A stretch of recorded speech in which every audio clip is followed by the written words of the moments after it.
Bridgework is a mentorship program in Milwaukee and Madison. So every year they choose newly graduated art students to be in this mentorship program, and it's by invitation only. We each have our own exhibitions in our own cities, but then once a year they'll have both come together and show an exhibition together.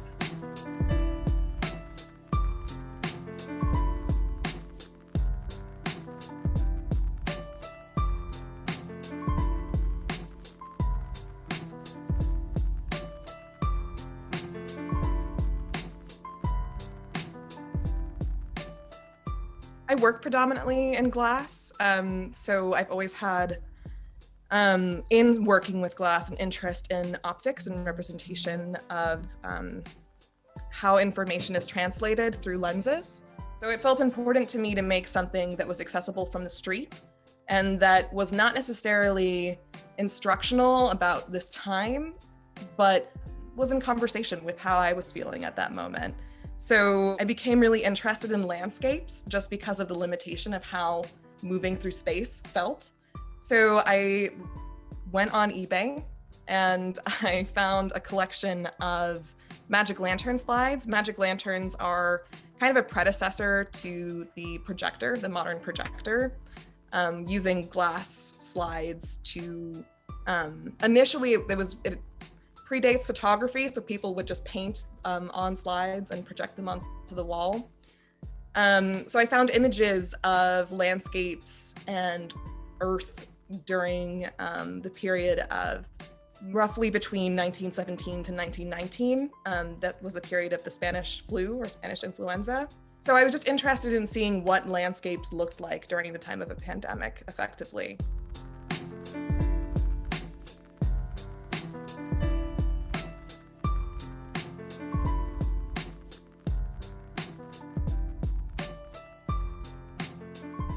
Reading the Sequence is a piece that incorporates privacy filters. It's a series of 3 images of the same archival letter that I received from my grandmother. I actually was not a direct recipient of it. It was addressed to my aunt, and I received it when she gave me a collection of letters that were passed on to her, and that she wanted me to keep and cultivate and create like a family archive effectively. My grandmother passed away before I was born. So in the first letter, what you are seeing are the language of the letter with certain parts redacted. And the way in which I redacted language from this letter was using a kind of poetic technique that's called a lipogram or anti-lipogram. So all of the words that you see contain specific letters. And those letters are all the letters that are associated with the DNA sequence, so A, T, C, and G. And then as you go through the letter in this Reading the Sequence sculpture, the words are redacted into just letter forms, and then the letter forms are entirely effaced on the 3rd panel. This was partly inspired by an interest in the accessibility of commercial genealogy. So considering how narratives are inherited and what information is lost over the course of that kind of inheritance and redaction. And then especially how it is packaged commercially for consumption for individuals as well. So using the digital privacy filters was a way in which to translate that kind of dissonance into a specifically digital interface.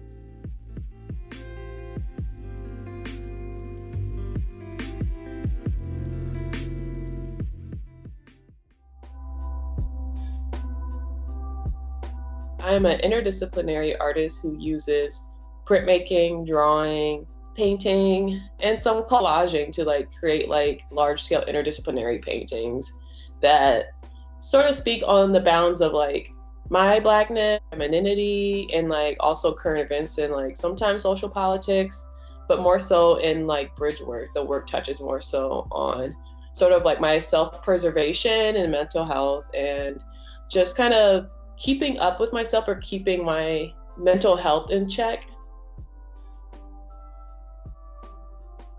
Public persona, and it's acrylic, paper, and pastel, and hot glue on canvas. So this piece is made of a bunch of scraps of different canvas sheets, And I sewed them all together, and then I began to paint over top of it. And this painting is speaking to like more self-preservation, but more so in the context of like my public, literally public persona. Like I'm like being a sad girl at this time because I just graduated and I didn't really have a job or anything. So I was like kind of sad. So like I'm trying to like put out this public persona where I'm like still successful and I'm still busy and like I'm still have lots to do and I'm still full of life. And whereas really I'm just very like kind of insecure about my position at this time. So I made a work that kind of like amplified this weird juxtaposition where I'm like coming out, like see like I have like a business suit like painted here, like the red. So that kind of represents like me being busy and like being like trying to be successful, trying to keep it moving. Whereas I'm like holding like this bouquet of flowers with this gentle woman holding her own bouquet of flowers. And I'm just trying to protect this person that's inside of me that really wants to like break down into tears, but I won't allow myself to do that necessarily in public.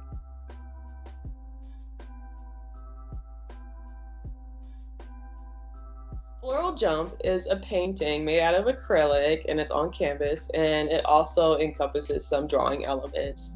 And I use like oil pastel to like kind of make marks that express like motion or like fine details like in textures like in the leaves or in like sort of like this tissue paper that's beneath the leaves in the vase or even like on the socks or in the shoes that like represent scuff marks. And this painting is more so about like legacy and heritage and also like homeness or like the wealth of a home, the asset of a home. And I've also was considering like personal histories with like the gym shoes and like a memory, because I think of a face as a storytelling element as well as like the picture frame. So I imagined a picture frame as some sort of ancestor of some kind, because most Black people, we don't know like who our ancestors were because that history was taken away from us like during cattle slavery, like in the United States. So I'm thinking about that and ancestors that I had never don't know who existed, but I know they existed and I validate that. So that's why their face is like kind of taking out of the image. And also just thinking about my own history, my own legacy, and my own wealth, like looking at my own feet. You know, like maybe my ancestors' feet stood in the same place where I stood at some point. So just kind of being really reflective and thinking about my work. A lot of the work that I made that year, most of this is from 2019, it's been like reflections of myself and my current position in time of where I'm at in regards to like my career. And Far Away was a painting where the painting was resisting to make like eye contact with the viewer. Like I think the painting was resisting like sort of any like objectification by like the viewer, like any like stereotypes that the viewer wants to put onto the painting, but also like still protecting like themselves in like this weird like color field and like kind of resisting like making entitled eye contact with people, but also like giving themselves the space to like think.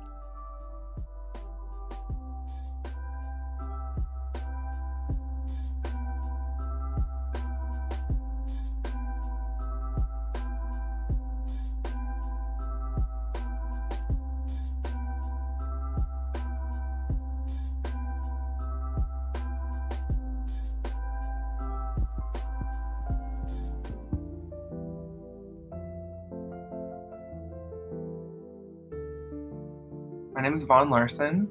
I mostly work with self-portraiture and photography, but the work that I have at the Alan Preeb Gallery right now is portraits of a lot of my loved ones.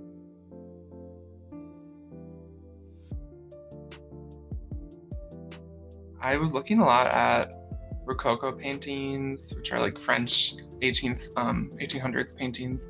I was looking a lot at like romantic paintings, and in all of these older paintings they have everyone like barefoot, and there's a lot of emphasis on like the hand and like how the hand is positioned or how their toes are. So I really wanted to have that be a continuing detail in all of the images.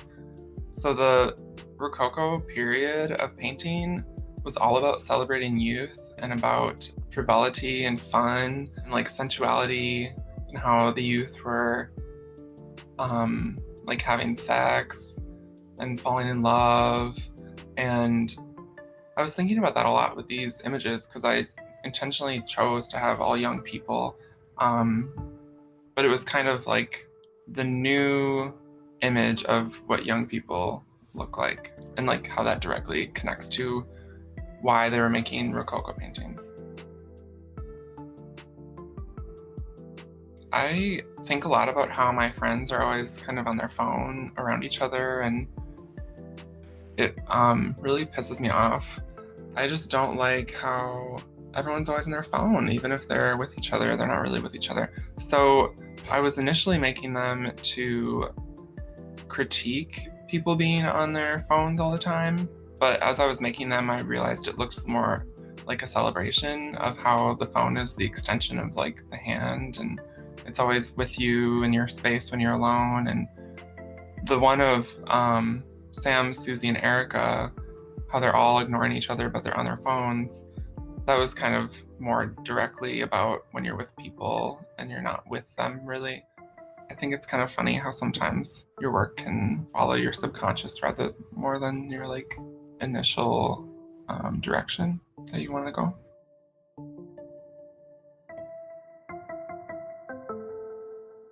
What I'm working on right now is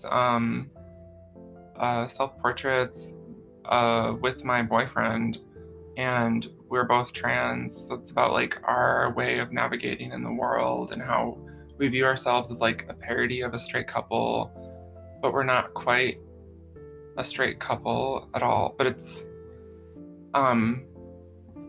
like the fantasticality of our relationship within society. So we're just like playing around, but the photos are like really colorful and like very meticulously posed, similar to the ones in the show right now.